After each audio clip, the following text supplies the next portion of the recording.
झारखंड मुक्ति मोर्चा के महासचिव सह प्रवक्ता सुप्रियो भट्टाचार्य ने आज प्रदेश कार्यालय में एक प्रेस कॉन्फ्रेंस किया, जिसमें उन्होंने सूरत चुनाव को लेकर बीजेपी को घेरा। उन्होंने कहा कि सूरत चुनाव एक वानगी है और आगे क्या क्या होगा यह देखने वाली बात होगी। चूंकि लोकसभा चुनाव अब चरम पर आ चुका है, झारखंड में भी कई सीटों पर नॉमिनेशन हो रहा है। मौके पर और उन्होंने क्या कुछ कहा, आइए आपको सुनाते हैं। हाँ, एक बात उसमें मैं और जोड़ दूं कि सूरत की संपूर्ण जो घटनाक्रम है, क्योंकि ईसी तो नाम का अब कोई चीज रह नहीं गई, चुनाव आयोग बोल के अब कोई चीज नहीं।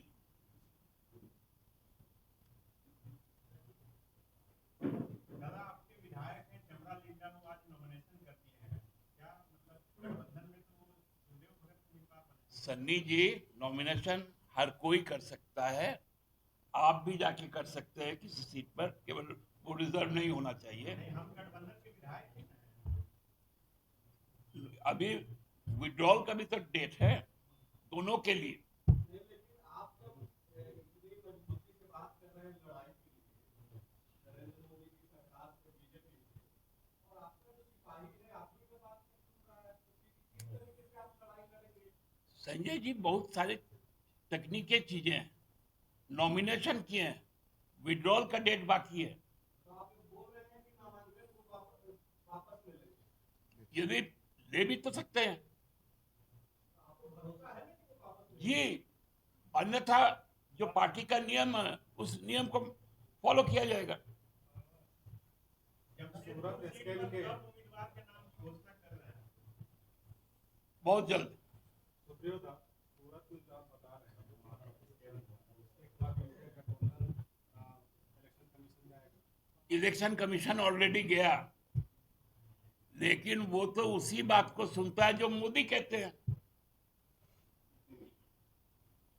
हम लोगों तो कभी कभी अपने आप में शर्म आता कि जो मुख्य चुनाव आयुक्त आज बैठे हुए वो रांची के उपायुक्त रहे हुए,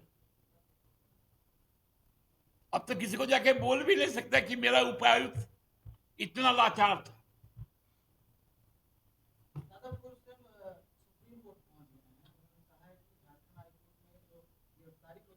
ये उनका हक है, क्योंकि ऑर्डर रिजर्व लंबे समय से है और प्रावधान के तहत ये कानूनी प्रक्रिया अपनाई गई।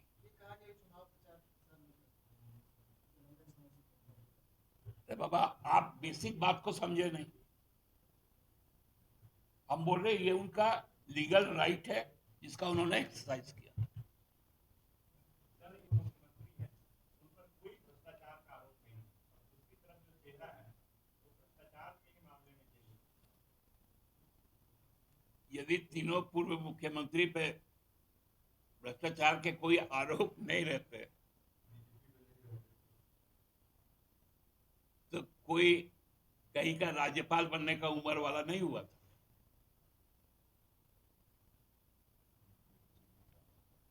समझे? उनको भी मालूम है कि क्या हुआ है, क्योंकि उन्हीं के प्रिय का नॉमिनेशन था ना कल, इसलिए उन्होंने इस बात को कहा। रांची में अच्छा गुलाम रैली हो गया, लेकिन भाजपा का आरोप है कि अमित शाह आ रहे हैं, सब खत्म हो जाएगा।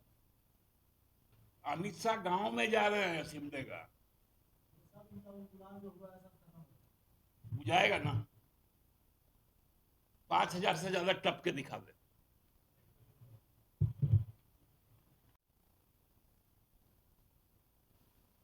मतलब अब राजनीतिक शर्म हया कुछ नहीं। उस राज्य के एक पूर्व मुख्यमंत्री, केंद्रीय मंत्री,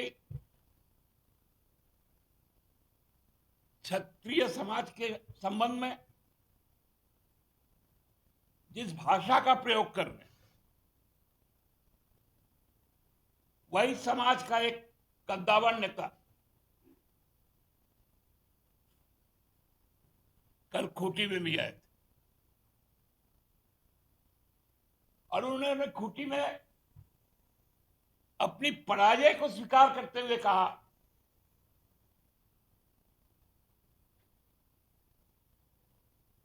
कि जिस पार्टी का नेता बाबूलाल मरांडी हो और साथ में सुदेश महतो हो,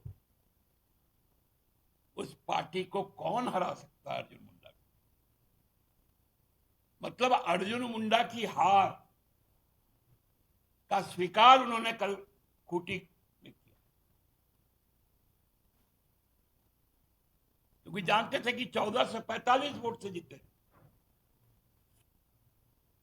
और पूरे 5 वर्ष तक खूंटी को उपेक्षित रखे।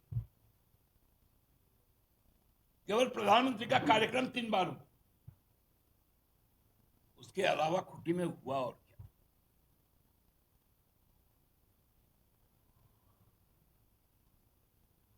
उसको इंडस्ट्रियल जोन बनाना था,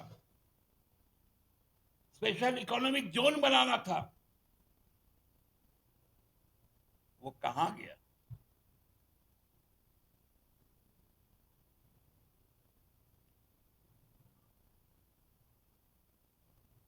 ये लोग आज जगह जगह क्षत्रिय समाज व्यथित है, क्योंकि उनकी कुर्बानियां हैं इस देश में।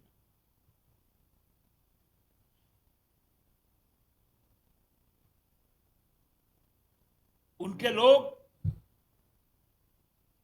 देश के लिए लड़ते हैं,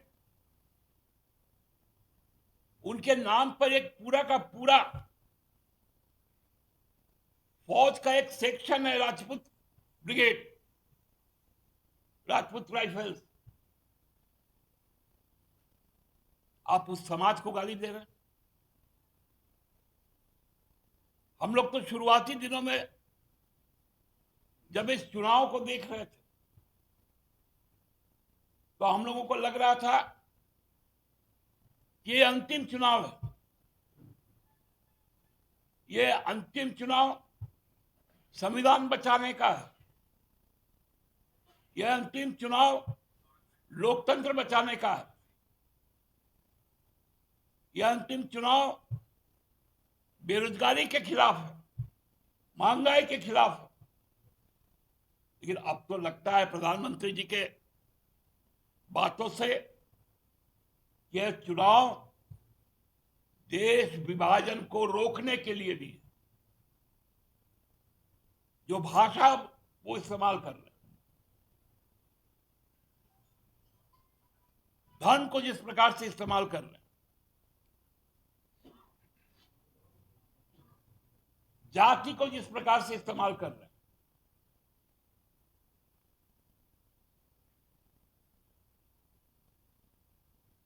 ये झारखंड में नहीं चलेगा।